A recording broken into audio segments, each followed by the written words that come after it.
Thank you, Mr. Chairman, ladies and gentlemen, fellow nationalists, fellow whites. It's good to be here amongst friends old and new. But most of all, it's good to be here amongst like-minded white people.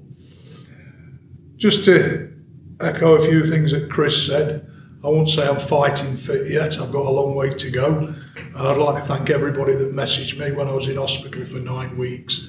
The worst stages when I didn't think I was coming out, but here I am, and I'm going to do my best to get back involved and do what I can. Already been mentioned by Nick and by Chris. I hope no one here is stupid enough to think that Rupert Lowe is the saviour of Britain and the white British people, because just like Farage, Lowe is an establishment safety valve. There's no doubt about that. Myself and others have always known what a treacherous agent of the state Nigel Farage is, while we were involved with the BNP many years ago. And at the time when electorally we were doing well and on a roll, along came Nigel Farage with his state set up UKIP, the United Kingdom Independence Party. There was no need for UKIP, as the BNP were doing very, very well. My ward in Bacup, I was beating UKIP in every election, but the state thought, we're never going to let the BNP win, they're never going to let us save this nation, so they put everything into Farage and UKIP. Of course, we all know the internal problems and awful leadership what was finished the BNP, but Farage is on record, in fact he's on YouTube, stating how he is proud that he helped to destroy the BNP. He's proud. This treacherous bastard, and I will swear, he's no patriot and he's certainly no nationalist. So why do so-called nationalists still claim that Farage is going to reverse the rot that successive Tory and Labour governments have bestowed upon us? Only a month ago, Farage showed the British people where his loyalties really lie when he attended the World Economic Forum gathering at Davos. And I will be mentioning the World Economic Forum quite a lot over the course of this speech, as I really do believe that every nationalist organisation has all but ignored what is really going on and why it is happening, and most of all, who and what is the organisation behind it all. I first got wind of the World Economic Forum quite a few years ago, but I took more and more notice during the fake pandemic scam, when their leader Klaus Schwab was making every important decision and pulling the strings of all political leaders.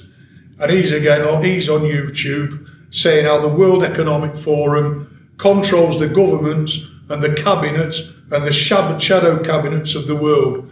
Keir Starmer, Rishi Sunak, Boris Johnson and all the others were all World Economic Forum trained global young leaders, that's what they call them. In Europe and further afield, the same is the case. Zelensky, Macron, Trudeau and many others, all global young leaders following the master's orders, all happy to allow hundreds of thousands of young men into the country, into their countries. And I get absolutely sick of hearing the terms legals and illegals. The truth is, all of these single males arriving here are all soldiers paid and bought here by the World Economic Forum and the governments that work for them. And it's only a matter of time before they're in uniform as this war progresses and as restrictions happen and are put on us and the British people start to get a bit uneasy. You'll see these people in uniform on our streets, not just in Britain, but in other countries. And there's a big chance that the safety valve Operation Reform could form the next government. Nothing to be happy about, obviously. So what have they done? They've filled the Reform Cabinet with ex-Tories, people like Robert Jenrick, the MP for Newark, Nadim Zahawi, a nice British person, Ben Bradley and Jake Berry. These creatures will make up Reform's cabinet, and why? Because once again, and you can look into this, they are all World Economic Forum global young leaders, and they'll all push towards working for Agenda 30 and the Great Reset. Now, there are still nationalists foolish enough To believe that Farage and Reform will repatriate the millions of non-whites that do not belong here, that have no right to be here. They believe that they'll repatriate them back to their countries of origin. Not a chance. Reform is as much a multiracial party as the Tory party. They left just like the others. Reform is made up of Muslims, blacks, Indians and Jews. And believe me, they won't be repatriating their own kind. In fact, it's a joke that white folk can believe these people are actually patriots and are against mass immigration, because they're not. And the same can be said for Rupert Lowe and his Restore Party, Restore Britain or whatever it's called. This MP for Great Yarmouth, now he really has pulled the wool over the eyes of certain nationalists, people that I thought knew better. Here we have a member of the establishment, and he's now echoing the sentiment of John Tyndall, saying and promising the things we all want to hear. But, you know, he's saying everything people want to hear when it comes to immigration and repatriation. And just like Reform, Restore Britain is filling its membership with white people. Not as far yet, I don't think he's filling it with the immigrants that Restore are filling theirs with. British people that are desperate to see our once beautiful country restored to an all-white Britain. The Britain we once loved and cherished. But anyone fooled by these charlatans are going to be very disappointed, because only a genuine racial nationalist party will reverse the rot and repatriate the millions that do not belong here. Only a racial nationalist party will give us an all-white Britain.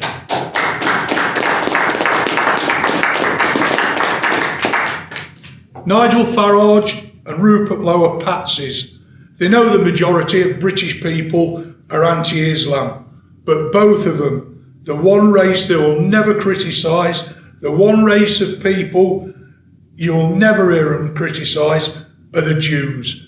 Because it is the Jews that are behind these creations. The Zionists need these pretend patriots. They need pro-Israel goys to support their agendas. And of course, the World Economic Forum is totally Jewish dominated. Its leader, Klaus Schwab, is from the Rothschild bloodline. Our people still continue to vote in people that were hell-bent on destroying us. And only a few short years after the war, we saw the Windrush docked at Tilbury and its cargo over 800 passengers from the Caribbean. But unlike British holidaymakers that visit the Caribbean with return tickets, these 800 were never going back. And our treacherous government brought them here. They housed them, they gave them money, and of course they told us that they were here to do the jobs that white people would not do. They paraded them in front of the cameras in brand new busman's uniforms and told the British people we should be so proud of these hard-working immigrants. Well, hard-working, look at their legacy. Look at London, Manchester, Birmingham. They don't want to work because crime is easier than doing 40 hours a week. So, the mass depopulation plan by the WEF, it was of course started many years ago, even further than the two fratricidal brothers' wars, where millions of whites slaughtered each other for what? As far back as 1925, Count Richard Kuno Calgary wrote a book, The Kalergi Plan, and talked about a pan-European movement, a movement that would eventually see an end to white Europeans. The Kalergi Plan would see a coffee-coloured European people through mass immigration and race mixing, and the one pure race left that would govern Europe was to be guessed. You've guessed it, the Jews. They, in the Kalergi Plan, are outlined to govern and rule us. Of course, the border deputies and the left, they like to tell us that this is just an anti-Semitic conspiracy theory. But anyone can actually download and read the Kalergi Plan online. It was actually Richard Edmonds at first told me about the Kalergi Plan. I'd never heard of it. And we had a meeting, a National Front meeting in Scotland, an excellent meeting. And Richard spoke about it. And that video is still on. That is one of the only National Front videos still on YouTube. There's myself speaking, Richard, Dave MacDonald and Bigsy, and it was an excellent meeting with a lot of people there. In fact, it was an excellent meeting, Mike Easter even came up to Scotland. And every year, politicians get awarded the annual Callagher Award for following the plan. Now, if it's a conspiracy theory, why are they handing out awards? And I'm not sure of all those, because I've not really looked into it, that have been awarded it, but two are to know of, are Tony Blair and Angela Merkel. Again, both World Economic Forum global young leaders. So the Callagher plan, 2 world wars, and just a few years ago they fooled the people into rolling up the sleeves and be vaccinated. Thousands have already died through the vaccine, including my mother. She died just a few weeks after having it. She'd never had a heart problem, and she died sat up in a chair after having the vaccine. Never before have so many young males dropped dead through heart attacks. And I'm talking young males, not people like myself who's got a bad heart. Perfectly fit young sports stars dropping dead in the prime. And what do we see? Defibrillator machines being installed everywhere, but no one asks why. You've got turbo cancers massively on the rise. And again, I know 2 people that had cancer that was in remission, and they had the vaccine, the cancer came back, and within months they were dead. And sadly, one of them was Peter Salt from Bacup, and me and Chris knew him well. He was a nationalist that used to stand in every election for the BNP. He had lung cancer. Family man was Peter. He owned his own tyre garage. He had lung cancer. It was in remission. He was doing well. He was out push biking miles. He had the vaccine. Within months, he was dead. And there was another chap in Bacup, a Cockney chap, and he died straight away after having it. And yet the worst is yet to come from these vaccines. And the next few years we'll see a massive rise in vaccine deaths and injuries. Everything, ladies and gentlemen, is planned. Everything is part of the pantomime. And now we have a so-called war between Israel, the US and Iran. Well, let me tell you that and this is my opinion from what I've been reading and looking at, and I don't mean on the daily news, all of these nations are part of the pantomime, including Iran. This war is needed to further the Agenda 30 and the Great Reset. And I see on social media, nationalists and British patriots calling for Britain to join forces with Trump and Netanyahu. Are they mad? Do they have brain cells? Because British forces, ladies and gentlemen, should only ever be used when Britain is under attack or invasion. So why aren't British forces being used to defend our borders and be stood defending our beaches? Why call for our soldiers to be used overseas when they're needed here and they're needed in action? In the coming months, ladies and gentlemen, we're going to see restrictions and energy lockdowns. And once again, they're telling folk to work from home. They've already told people to work from home. And in the coming weeks, folk will be restricted to how much they can spend on fuel as a result of this planned war. What better way to control people and keep them in fear? Now, I could talk about the World Economic Forum and their agendas all day, but I'll try and leave it at that because it is a very complex thing, but it is something that nationalists need to look into. It's so easy to join protests standing outside hotels or to stand on a beach with Stop the Boat placards, but that's not getting to the source, and it's not getting to why all these single males are arriving. And I said earlier, I'm sick to death of hearing the words legals and illegals. These words are used by the phony patriots, and whether they arrived yesterday or 30 years ago, in my opinion, they're all illegals. All bought here. All bought here by successive governments that have been working to agendas. They've not been working in the interests of the British people. How can it be in the interests of British people to bring millions, not just hundreds of thousands, millions of immigrants and flood our towns and cities? How is that in the benefit of the British people? Nobody can tell me these successive governments have had our interests at heart, because they certainly haven't. And another thing I'm sick to death of hearing about, the centre-right. The centre-right buzzword, remigration. The word nationalists have and will always use is repatriation. So, ladies and gentlemen, as I said at the start, it's good to be here today with like-minded people. I have to be honest, I never thought I would see another National Front meeting. I've been very downhearted, and I actually never thought it would happen again. And the numbers here may not be large, but it's a start, and all credit to those that organised it and to the leadership. It's now all about getting the numbers up and recruitment and building something solid once again. It has to be about being able to put folk in positions when society collapses and the worst comes to the worst. We have to be able to put people, because somebody's got to fill these positions. Years ago, I believe nationalists could win by the ballot box, and some might disagree, it's far too late to start all of that again. We've done all that because we don't have 20 or 30 years, and it took the BNP years, and now you've got these centre-right idiots all standing in elections. I just don't think we've got time, because the plan is to destroy us by 2030, hence Agenda 30. Lowe and Nigel Farage, Tommy Robinson, Beba Beeb and the rest of centre-right, they're all tools in this destruction, the destruction of the British people. Racial nationalism has to build and take over and replace these cretins, and that rebuild starts here today with the National Front. This party has to get back to the old ways, and this is again just my opinion, some might disagree. It has to get back on the streets. Next year, this party celebrates its 60th anniversary. No other nationalist party comes close to that. It's the National Front. This party needs, and we've got the money, new banners, new leaflets, old school style stickers, and possibly a broadsheet.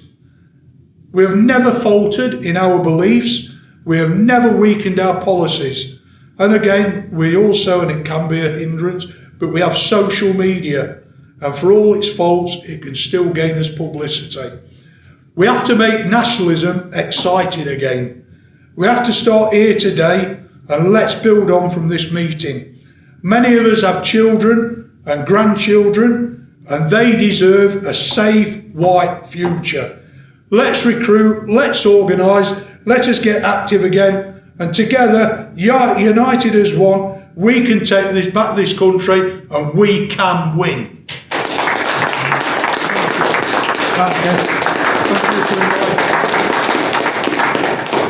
Thanks very much, Chris, and thank you, everyone. I'm sort of blushing a little bit. Then I wasn't expecting that sort of introduction, but it's nice to be wanted. And Chris has mentioned about stand up to racism and all their sort of antics and things like that.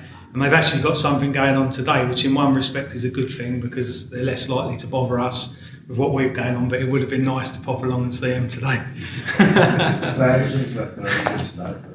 So there's a few reds at Stockport. Yeah, thank you, Chris, for chairing the meeting. Thank you, Nick, for the Treasurer's report and the other kind words you said about Nigel and others. And thank you, Kev, for speaking as well. It's good to have an ex-chairman here as well. I know the far left try to make out that we're always rowing and falling out and things like that. But Kev stayed in contact ever since he resigned as chairman. So it's always good to see him and others come back to the party. Well, not to come back to the party, but come back to meetings. So thank you, all of you, for that. I'm glad to see people are liking the YouTube stuff. Obviously, I put most of it up on my own channel because certain things, especially when I'm annoying other people, I like to keep separate from National Front things. The video from today will be going up on the National Front YouTube channel. So that'll be going up there, so to show some activity on that. So Kev done a great speech, it's appreciated. I'd like to point out what he said about Nigel Farage bragging about destroying the BNP. Nigel Farage, first he said that a good few years ago, and then he repeated that a few months ago. So it's not a matter of he's just said something in the spur of the moment without thinking about it. That is what his game plan was the whole time, and he acknowledges that himself.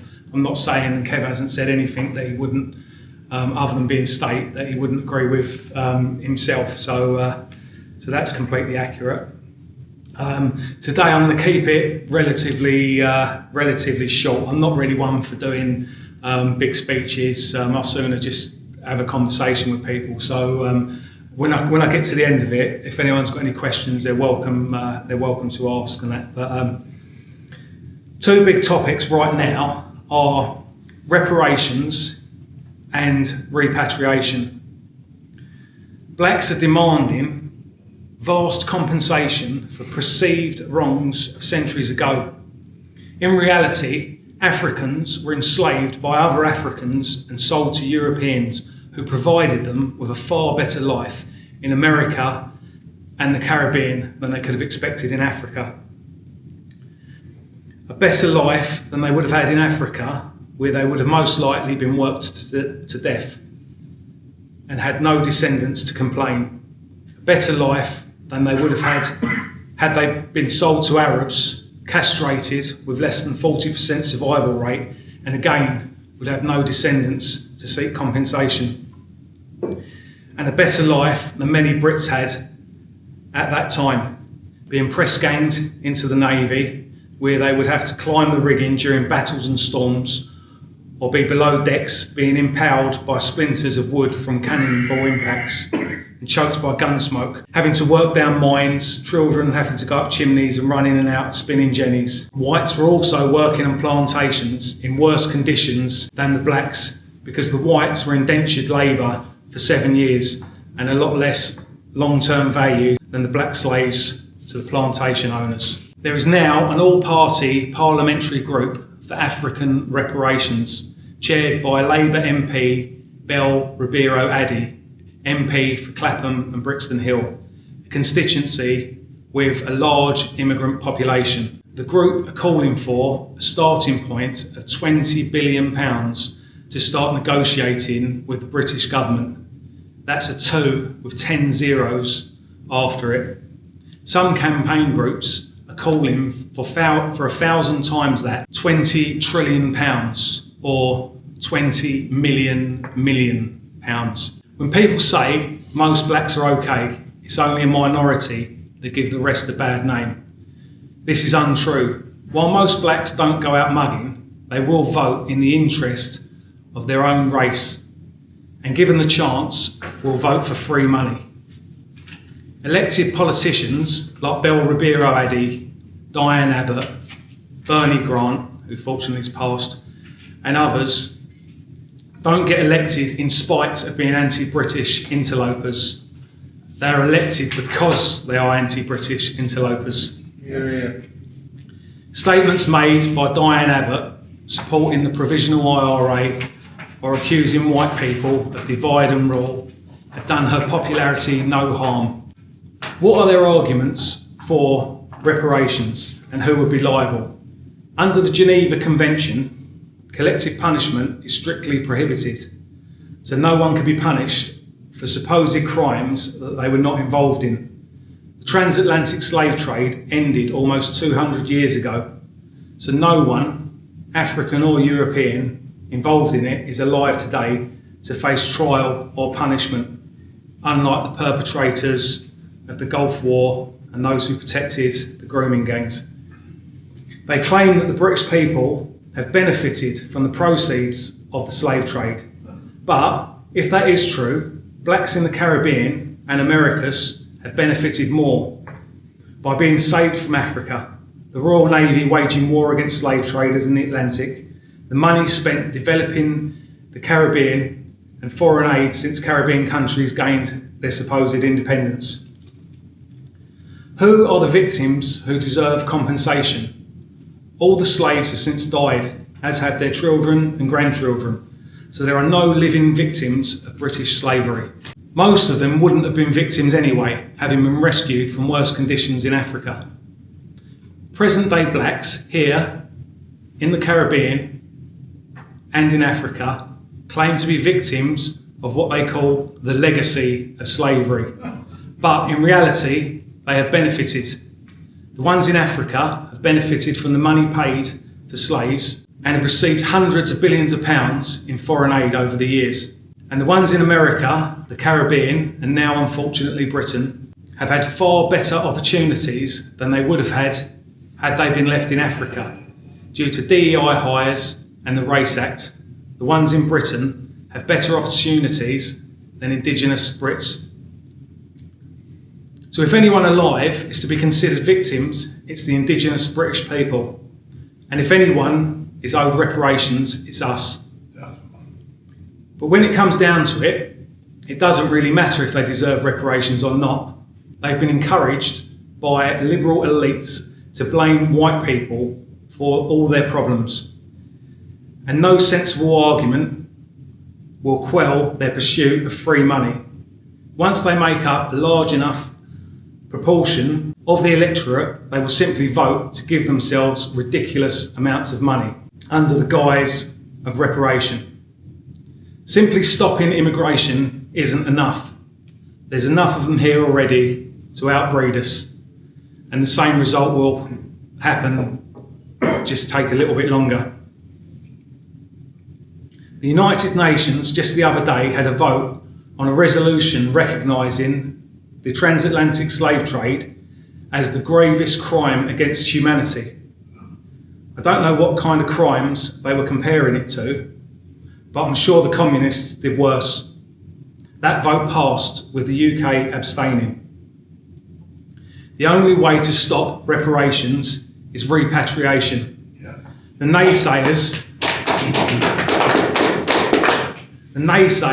say that it's impossible to deport millions of people.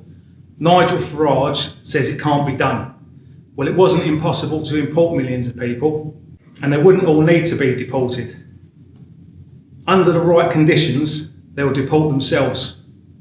They have been lured here away from their natural habitat, away from their ancestral homelands, and they hadn't come here for the weather.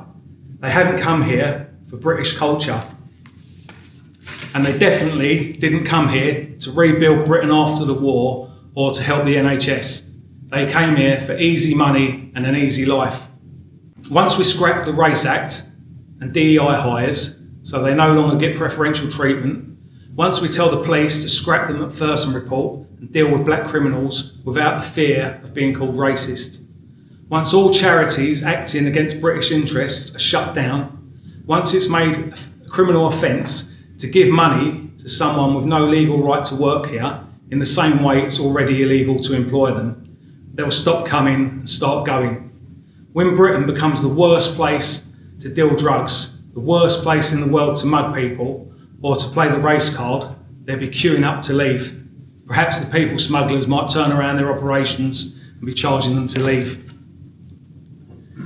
When it comes to actual deportations, criminals, including those who have entered the UK illegally, should be the first to go, regardless of their current immigration status. They claim that many countries aren't safe to send them back to.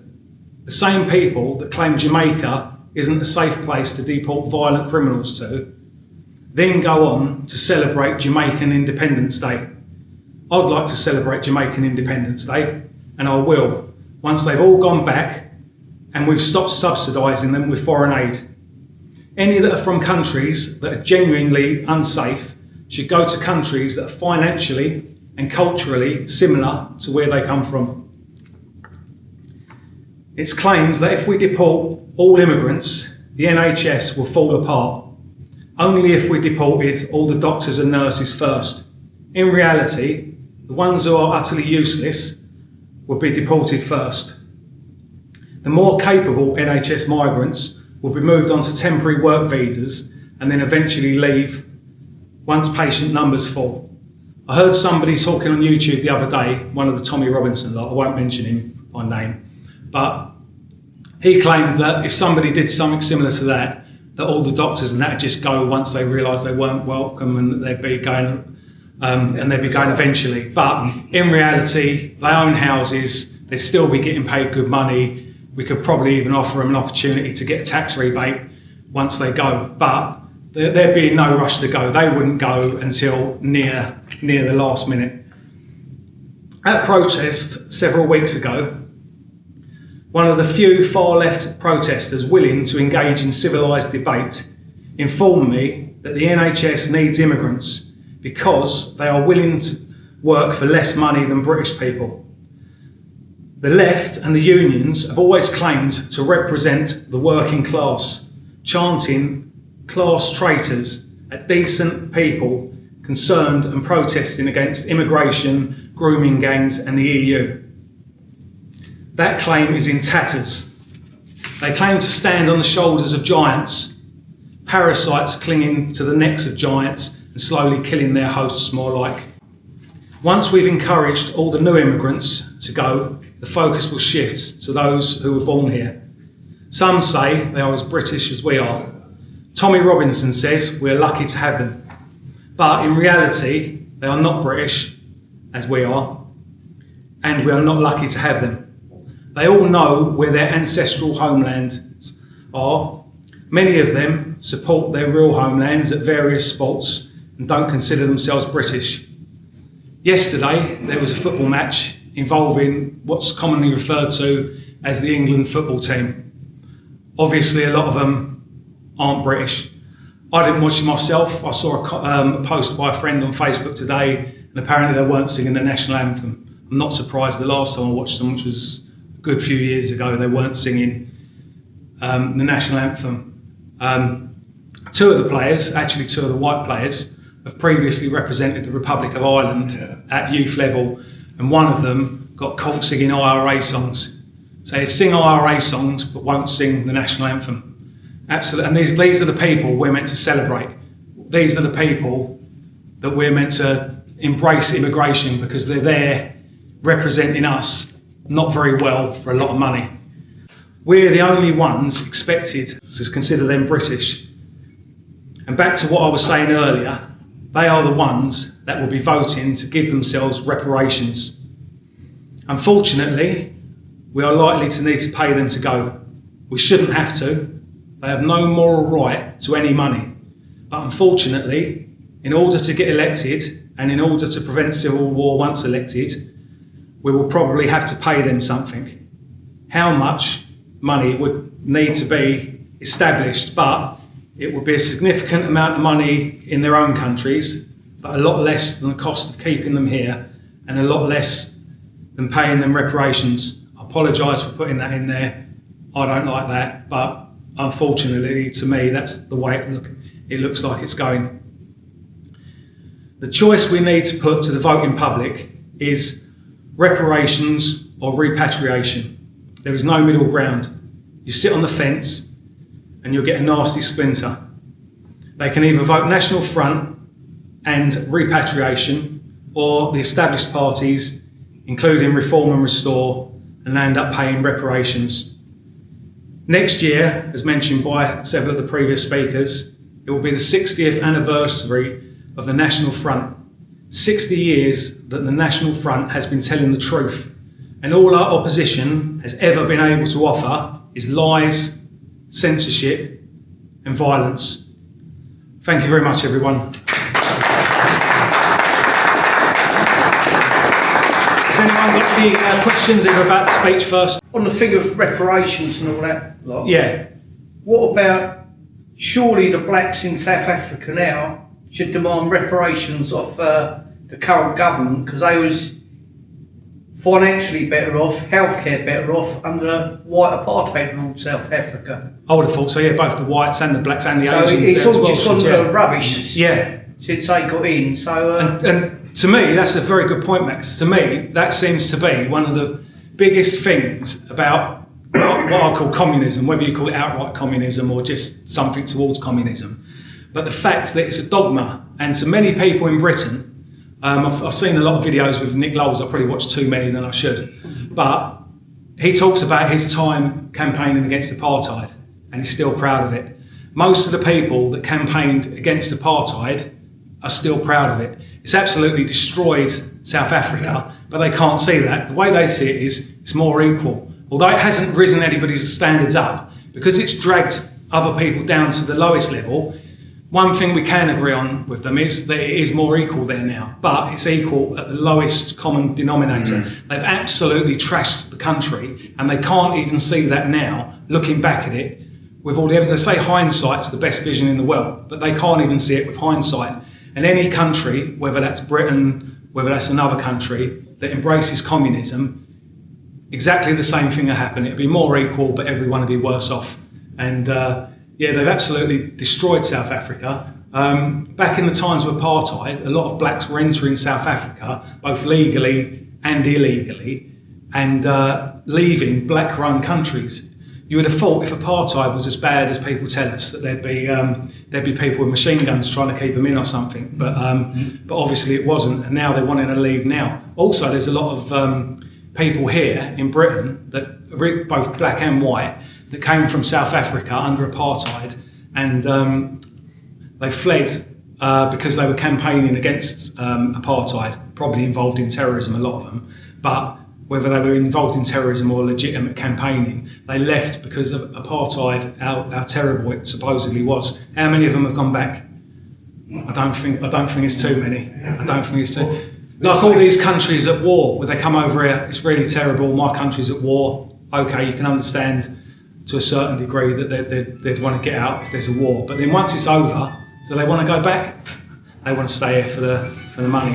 No, it's the gravy training. Exactly. You've also, you said that they absolutely trashed the country, which they did, but in the process, they've killed thousands upon thousands of white farmers, and they've tortured them, and absolutely gone to town on them, killing the families in the most horrific ways.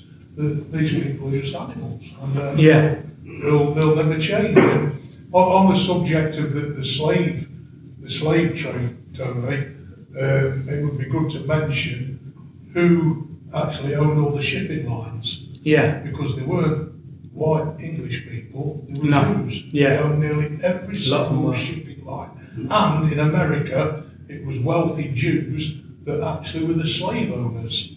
Yeah, so, and insurance as well. Yeah, that's right. And yet, it's always whitey who gets the blame for everything. And let's make no mistake about it. Jews aren't white people. No. But they like to aim everything at us Aryan white people.